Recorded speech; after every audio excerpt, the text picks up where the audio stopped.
हाँ बिल्कुल ऐसा ही। ओके गुड नाइट, मैं जा रही हूँ। अरे कुछ देर तो बैठो। नहीं नहीं, बस फिर कभी सही। आमिर के साथ क्या मसला हल हो गया? हाँ हो गया, बहुत अच्छे तरीके से। वो खुद भी कह रहा है कि सब अच्छा है, लेकिन तुम्हारी एनर्जी वो सब नहीं कह रही। ऐसा लगता है जैसे तुम दोनों में मामला सुलझा नहीं है अब तक। क्या वाकई आमिर को एथिक्स कमेटी के सामने ले जाओगी? नहीं, मैंने जो सुना है उसके मुताबिक काया साहब और बोर्ड ऑफ डायरेक्टर्स चाहते हैं कि कंपनी का इजलास हो। लेकिन मैं नहीं चाहती हूँ। ऐसे हालात में सरबराह होने की हैसियत से तुम्हें इजलास बुलाना चाहिए। मालूम है,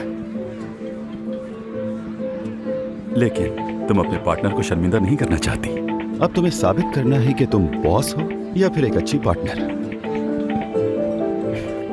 अगर तुम होते तो क्या करते? अगर मैं होता तो सरबराह की हैसियत से जो करना लाजमी है वो करता, लेकिन मैं सरबराह नहीं हूँ। एनीवे, आप लोगों से बात करके अच्छा लगा। Good night. Good night.